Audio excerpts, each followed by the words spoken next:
पिछले कुछ सालों में पेट्रोल प्राइसेस बढ़े हैं, इसलिए लोग सीएनजी कार की ओर शिफ्ट होते जा रहे हैं। सिर्फ पिछले 3 सालों में सीएनजी कार की सेल 310% तक बढ़ चुकी है। हाँ, पेट्रोल कार्स के सेल्स के मामले में तो कम है, लेकिन बढ़ी तो है। वीडियो शुरू करने से पहले please consider subscribing this channel. तो सबसे पहले बेसिक से सीखते हैं। I mean what is CNG? मुझे क्या पता, मुझसे पूछता रहे। सीएनजी यानी कंप्रेस्ड नेचुरल गैस एक अल्टरनेटिव फ्यूल है जो कि पेट्रोल और डीजल के मुकाबले एनवायरमेंटल फ्रेंडली और कॉस्ट इफेक्टिव होता है। सीएनजी एक प्रकार की नेचुरल गैस होती है जो कि धरती के अंदर से निकाली जाती है। ये गैस मेनली मीथेन से बनी होती है। सीएनजी गैस का main source natural gas reservoir होते हैं। ये धरती के अंदर होते हैं, जहाँ पर डेड प्लांट्स और एनिमल्स के रिमेन्स दफन होते हैं, और इस समय के साथ धरती के इंटेंस प्रेशर और हीट की वजह से नेचुरल गैस में कन्वर्ट हो जाते हैं। फिर इस गैस को कंपनीज के द्वारा एक्सट्रैक्ट किया जाता है और फिर प्यूरिफिकेशन और कंप्रेशन करके मार्केट में बेचा जाता है। अब आपको अच्छे से तो सीएनजी क्या है ये तो मालूम पड़ गया होगा। अब थोड़ा सीएनजी की हिस्ट्री के बारे में बात करते हैं। इंडिया में सीएनजी का उपयोग भारत में शुरुआत से ही किया गया था, लेकिन प्रदूषण कंट्रोल के उद्देश्य से इसका इस्तेमाल मिड 1990 से तेजी से बढ़ने लगा। इसके पहले सीएनजी के सुझाव को सर्वोच्च न्यायालय में Maneka Gandhi versus union of India 1987 के मामले में दिया था, जिसमें प्रदूषण को कम करने के लिए सीएनजी का उपयोग सुझाया गया था। दिल्ली दुनिया में सबसे पहला शहर बन गया था जहाँ पर सीएनजी बसेस का प्रमुख रूप से इस्तेमाल होने लगा।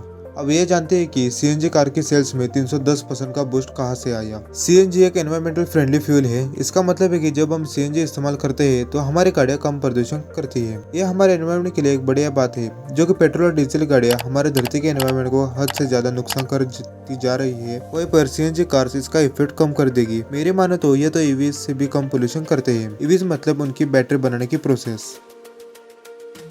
दूसरी बात है कॉस्ट एफिशिएंसी की। सीएनजी पेट्रोल के मुकाबले सस्ती होती है। इसका असर दिखता है सीएनजी गाड़ियों की सेल्स रिपोर्ट पर। 2021 में सीएनजी गाड़ियों की सेल्स में लगभग 14% का बढ़ावा आया था। ये संख्या बताती है कि लोग सीएनजी के कॉस्ट सेविंग बेनिफिट्स को समझते जा रहे हैं। सरकार ने सीएनजी के इस्तेमाल को बढ़ावा देने के लिए कई योजनाएं शुरू की है। इससे सीएनजी रिफिलिंग स्टेशन की संख्या भी बढ़ने लगी। पेट्रोल पंप जितनी 55,000 की संख्या तो नहीं है, लेकिन धीरे धीरे ये गिनती बढ़ेगी।